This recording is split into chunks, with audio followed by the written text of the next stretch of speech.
Okay, I'll now introduce to you Damien Tangey. Damien is the Managing Director of Birchgrove Property, a Bendigo-based business specialising in residential development. After establishing his property career as a valuer in Melbourne for 10 years, Damien has been delivering developments in Melbourne and regional Victoria for the past 15 years. Damien is Vice President of the Urban Development Institute in Victoria and sits on its national executive. He is also chair of the UDIA's Northern Victoria chapter. Damien grew up in North Bendigo and is an alumni of White Hills Tech and Bendigo Senior High School. Over to you, Damien. Thanks, Pam. There, maybe? Yes. Excuse me, hobbling and some misspent youth. As a developer, I and my industry are the lightning rod of community sentiment for development decisions and the sort of results you saw on the screen there earlier. Those results, justifiably so. Andrew made the point that in the last 4 or 5 years there has been quite a significant change in the way that industry views itself, its level of professionalism and the work it's been doing with the city in understanding strategy, demographic change and new product. So there are some key elements I'd like to discuss with you around those changes and the way industry sees that moving forward.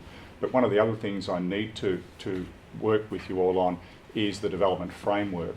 What is the framework that we operate in to become that lightning rod of community sentiment at the end of the process? Are we entirely responsible for it? And what are the conditions and circumstances that we have to deal with to deliver product on the ground as a conduit of delivery for the many balances that sit in place? So I'll just work through as we go. So the development framework, we're talking about planning and biodiversity largely. If you look at it more broadly, you've got a risk assessment matrix that is broader than the planning scheme.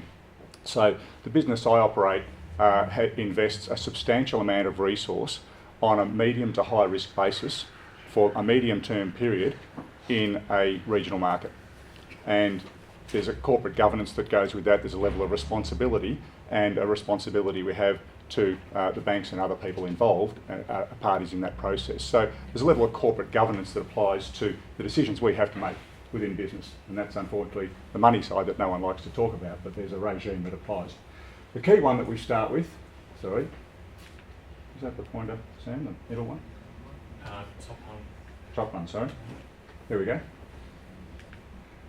Top one. Right, so that's me standing in the middle of the community, and this occurs at many steps in the process. So whilst we're working on strategies for the city broadly for its development over time, we did that in 2004 with a residential strategy. Those areas are now being delivered. The community discussion continues and occurs. There's a level of community discussion right through the regulation process. There's a level of community discussion, acceptance and understanding of the product we produce. Is it the product they want? Will they pay for it? Does it satisfy the demand and supply requirements of this marketplace? So the community are key for us to listen to and to work with in this process. That's not me, that's the banker. The banks and financiers of the 4 major banks that operate in Australia, 2 of them aren't lending to developers in regional markets. This seems a very strange circumstance because 70 or 80% of their product is residential housing loan investment. It's the safest underpinning lend that the banks have. And yet, since the GFC, they've tightened regulation, tightened the hurdle controls, and tightened the regime we have. When you see an ad that says, we're a bank, you have a relationship manager, and we're your partner in business, that is absolutely the case. Because I've got 30 pages of spreadsheets and feasibilities and justification and all sorts of things to even think about commercialising a development. So once again, there's a framework that we have to work with and comply with in our industry. And it also underpins the cost of the process. So what we have to do is maintain a level of affordability. If 5 years ago I made a decision to purchase a site on a range of parameters, I can tell you now that regulation changes every 6 months. The cost base changes and all of these things change in that broader risk matrix of assessment. Just want people to understand some of the decision-making capacities that we have to go through in our business, not of our own volition necessarily, but often that of our relationship partners. No, it's definitely not a living document. That could be anyone from the Council's Planning Department, although there's no great likeness to anyone there, I'll say. Look, I spoke about regulatory change every 6 months. absolutely paramount in our industry. So what we see there is a number of departments of council possibly, and a whole range of other referral authorities that have regulations, technical requirements and other measures of us as an industry. And when we look at producing a product, we start from day one in pre-application discussion, and we work through all these issues and framework and set of requirements to make sure that we meet all of those hurdles. So we have to work through a significant range of them, and I'll just quickly highlight some of them for you so you get an idea of the scope of people that have a level of regulation or technical control within this industry, and this is not an exhaustive list. So the Department of Environment, Land, Water and Planning, Department of Economic Development, Jobs, Transport and Resources. So that covers state level planning and a range of other measures including our transport networks. The City of Greater Bendigo, and people see the city as a great regulator in this process. They control the local level of the planning scheme, they administer the state level of the planning scheme. But at the end of the day, they are not the only regulator in this marketplace, and they too are bound by the processes of other referral authorities. So the departments that we might deal with at the city on a very regular basis on any proposal that goes before council are planning, vegetation, engineering design, landscape architecture, parks and gardens and street networks. We deal with the Catchment Management Authority, and thank you to the representative here today, and CFA, Colaban Water, Vic Roads, Parks Victoria, Power Corps, SPLSnet, the Jar Jar Wurrung as the registered Aboriginal party in relation to cultural heritage management. There's a whole range of people that we deal with in processes that take a number of years for us to get through a certification and risk hurdle process in development. To do that, I should highlight that we have to retain a range of experts in the area. I try to be someone who's generally across our business, but there's no way that I can maintain any level of expertise across all of these areas. So the nature of our businesses these days in professional development is that we have a whole series of consultants that are experts in that area that we have to use to answer the questions that are asked of us in the process.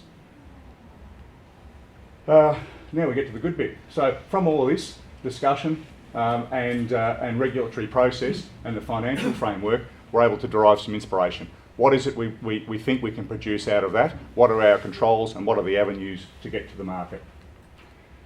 From that we determine what our strategy would be, and this happens over several years because the path changes all the time through that regulatory investigation process. To do this you need a certain level of local knowledge. Where to go, what to do, where not to go, what the rules are, what the expectations are, and how the process works. Collaboration is important. That's one big change I think we've seen in our industry a lot over the last few years, is that we start the process early, it's quite open, and people are entitled to absolutely have their say all the way through, and that includes changing regulation from a number of those controlling and referral authorities over time. We might start at one point and finish at another 2 years later with a completely new vegetation framework or set of fire regulations as a result of a Royal Commission or range of other measures as we go through the process. That relates to then us providing a concept to put through the planning process and then ultimately into delivery to satisfy the demand of this marketplace. We are the conduit of delivery. All of that decision-making parameter, design and other consulting process goes into a funnel to produce what we see in the marketplace, what Andrew described as our 70% stock of 3 and 4 bedroom homogeneous product. That's where the marketplace has been out. That's the risk-averse product that comes out, and we'll step through the phases of growth and the changing nature of the marketplace. One of the key things that we look at in achieving all of that is the balance of affordability. Can people afford to buy that product? There's a median house price of $350,000 in Bendigo. If you took the median house price of new units in inner urban Bendigo, it's much, much higher than the median. So it's not access for all for density at the moment, but we'll work on that. So, one question we can ask on the way through this process, is the weight of this regulation driving development results? Are we not getting to the standards we want because of the weight of this regulatory process and the path it takes us down? So once again, the industry remains the lightning rod for community sentiment, and we accept that as developers, we understand that, but it doesn't hurt to communicate the fact that we're not entirely responsible for the result. So where does biodiversity fit in all of this? That's easy, I'll just take you back quickly. It fits in all of these parts, all of these discussions. It's in the discussion with the community, it's in the financial discussion, Offsets are particularly expensive in our process now, so there's actually a commercial decision needed to be made around what site you would look at and what site you wouldn't look at. The planning process, absolutely paramount there. People like vegetation, and whether it's a biodiversity value or an aesthetic or landscape value, it certainly goes into the inspiration and strategy, collaboration and concept. So that talks about where biodiversity really fits in that highly regulated environment. It's valuable, but complex and expensive. So what are some of the issues? I'd just like to pose a couple of questions that I might provide some opinion on by the end of the process. And Andrew raised it, biodiversity and open space. Is it a mutually exclusive relationship? It is at the moment, but should it be? And are there places where we can better balance that? Is there a question to say, should biodiversity be lost inside the UGB for a targeted inter-urban growth and development of Bendigo? Or can you balance that in a relationship with contiguous open space and elements of open space and biodiversity shared together on a well-planned basis? So there's a question.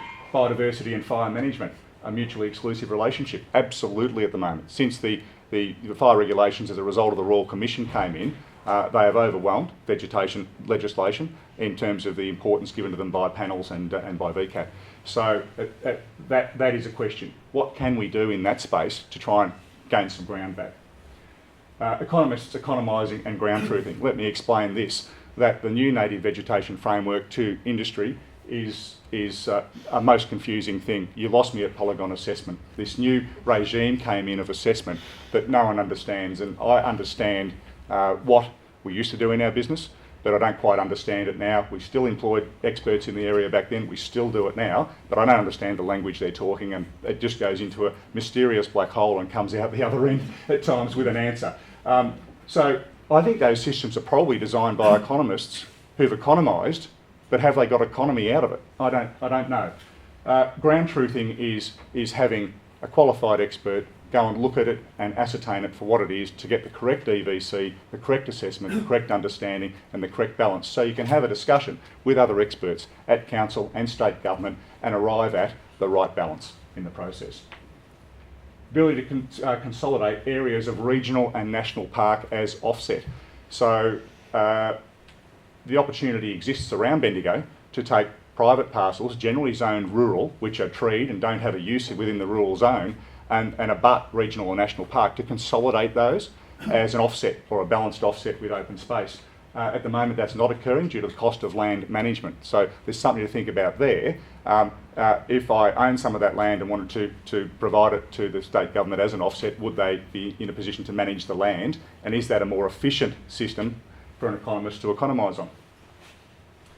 So how does it affect the housing affordability and what is an efficient system? So the housing affordability argument, once again, there's a common parallel or understanding from people at a base level that if there's a charge levied on the development industry, that's good, we got the developer. We pass on all charges. We're a very competitive industry. It operates on a margin base similar to any other commercial industry. So at the end of the day, if we get costs, we have to pass them on, and we have to put that into the risk matrix and say, will the market bear the cost? Will the market take the product? All it's doing is affecting affordability. So we get then to growth. So we've discussed a framework where I've alleviated some responsibility from agents, and we'll look at how Bendigo can continue to grow. Will it continue to grow? So Victoria is the most compact and densely populated state in the nation. Geelong is an hour from Melbourne, Ballarat's an hour, Bendigo's an hour and a half, and they're the second, third and fourth largest cities in the state. We're very compact. Melbourne, the world's most livable city, accounts for 75% of Victoria's population, and it's still carrying the load on population growth. So the growth hasn't been spreading over the past 5 years to these areas as much as Melbourne has been growing. Geelong represents under 4% of the state's population as the second largest city. Bendigo, the third largest, is 1.9. Ballarat, the fourth largest, is 1.8. We're still beating Ballarat just. Under 10% of the state's population live in its three key regional cities, but you have a look at the cultural, social and economic platforms that exist in those three cities, and you would anticipate surely they'd have a greater responsibility for growth and development. The organic nature of the attractiveness of the cost, the affordability and the lifestyle these cities offer outweighs that of Melbourne. At a median house price of over $600,000 now, and you're living almost as far in traffic from the city as you can transport here from a train. So Melbourne is losing its effectiveness, and organic population growth will increase to these regions, whether we like it or not, whether we seek to attract it or not. The really key thing is, it's inevitable. How do we manage it? That's what council are doing with these strategies, and that's what the community need to start thinking about with pressure on the UGB, or consider urban infill. So growth as you currently see it. How are we growing now? And let's look at how we might grow in the future. So Bendigo has that platform of diversity, economic drivers, and existing planning base that caters for growth. Our existing planning base was a residential strategy created in 2004, and what it did to cater for growth was rezone areas of land inside what was then created as the urban growth boundary in Jackass Flat, Huntley, Strathfield Say, Maiden Gully, which is still going through a structure plan, and Satellite Township development for 8,000 people in Morong, a structure plan starting next year, I believe, Andrew. So that was the 2004 strategy, 20 or 30 years of growth for Bendigo, greenfields, new area development on a coordinated basis. That's what industry's been delivering. That's why you see the product you see in the marketplace now. Provision of around, Andrew said 900, I've said around 1,000 new homes per year, but where? So 70% of those, probably 60 to 70% are really in those greenfields new development areas rezoned by council as a result of the 2004 strategy, and the other 30 to 40% are inner urban, and a lot of that is mum and dad subdivision under 10 lots and taking opportunities that exist on probably, I would suggest, a lot of the low-hanging fruit has gone. So can we maintain that volume on an inner urban basis, and how do we grow that volume to stop pressure, outward pressure on Bendigo? Andrew gave these figures, 70% of our stock, 3 and 4 bedroom homes, and that's as a result of the delivery of the 2004 strategy. The areas that were rezoned, the areas development was directed to, the areas industry was told to go to. That's what we've been developing. 25% of the households are lone person, 10% are single parent, 25% are couples without children. So there's the 60% that Andrew was talking about. And admittedly, not all of them want to live in a 1 or 2 bedroom home, but you've got to say there's a disproportionate amount. We're higher than the state average on 3 and 4 bedroom homes, but compared to even a Ballarat or a Geelong, our densities just aren't there. New greenfields work is starting to put density in. So that's one thing that can be done without the NIMBY syndrome in greenfields environments, but it's the start of a journey on that. So planning for growth. So what are we doing now, having defined our market as 60 or 70% greenfields development out of 1,000 houses a year? So council have a range of strategies underway which will anticipate, guide and underpin the next 20 years of growth. Those strategies are a residential strategy, a housing strategy to support that, a integrated transport and land use strategy, which is an overall framework around the whole development and integrated transport of Bendigo, a commercial strategy, and an open space strategy. And they've been informed by the active living centres with a set of principles about what the people of Bendigo want. And I've got to say, I look at a range of markets, and in my role with the UDA, I deal with a range of regional areas as well. And there's no city that has this body of planning work, coordinated 4 or 5 strategies, talking to each other that inform the growth and development of the city. And council are to be absolutely congratulated on what they're doing there. The strategies aren't complete, but they will be. And it will help this city change its nature and meet its changing demographic and changing cultural needs. So the focus of the residential strategy, supported by those other strategies, is for the inner urban growth with a managed urban growth boundary and creating 10-minute neighbourhoods, increasing the walkability, increasing the cycling, getting people to their activity centres, improving bus and rail networks so people can use them efficiently within that inner urban area. So growth will move away from those traditional patterns that we spoke of, which are currently generating gaps in the marketplace, to this more consolidated and interesting base. So how can growth help us with biodiversity? So how does that program start to work for us? To make it work, industry needs to change its perceptions. I run a business that produces greenfields land, someone buys it, someone builds a house on it. What I'm now doing is changing our business to an integrated product format. So we will design, construct and sell houses. It's a complete change of the fabric of our business, because you can't come into an inner urban market and just produce land at 250 or 300 square metre blocks and sell them to people who don't understand the vision, the type of product, the difficulties in building, all those arrangements. There's too much risk for people in purchasing that product. So our industry has to change to a platform of delivering what we call integrated product, built form. So industry's got a responsibility for change. reducing the barriers to the inner-urban development to enable these markets to take pressure off the UGB. So there needs to be a shift in community sentiment. This is the NIMBY syndrome that Andrew spoke of. We need to change the way people think about inner-urban development. If you want to enhance biodiversity in Bendigo, we must accept growth and density. And this is not because the development industry says we want to develop Bendigo. The Bendigo of yesterday and the Bendigo of today is not the Bendigo of tomorrow. Just look at the population pressures of this state. We will get the growth. It's how we manage it that's important. So some of the ways we can do that, and this informs the residential strategy, and it's part of the Urban Development Institute's submissions to the strategy, reduce the complexity of planning overlay controls, implementation of zone reform. Where you can, Chum Street's a great example, Andrew, of saying residential growth zone. Let's put some density there. Let's let Haven in there and develop 20 or 30% of the product for social housing. Let's get the median house price of that expensive inner urban product down to a reasonable level to give access for all. So how do we look at those? Constant decision making out of council about elements of density and character and what they want. Are they supporting the strategy and how are they perceiving that? Are we hitting the targeted numbers we need to take our 700 lots a year of greenfields into 700 lots a year of inner urban development? How are we changing those numbers? How are we making that transition to increase the amount of inner urban supply we now produce with a lot of the low-hanging fruit already gone? Community education, and I was really happy to see that vote earlier on. Community education is a really key element of this, really understanding that you make a holistic decision in Bendigo to accept those interesting new products. And I've done a bit of research in other markets that are more accelerated than ours on medium density product, and there is a resistance initially from community, but once the development's built and people are living in it, the threat goes away, and there's a far greater level of acceptance, I think, at that stage. So that's how growth and strategy might assist biodiversity in Bendigo. What can we do with the vegetation framework? I raised some questions earlier, and I don't have the answers. I'm just raising the questions so we can have a chat about it, and don't shoot the messenger, Robin. Reduce the complexity of systems with less economists and more ground truthing. Real answers to individual solutions. Let's get on the ground and look at what we can do. Flexibility to enhance regional and national parks with offset arrangements and land management. That means someone's got to take responsibility for managing the land.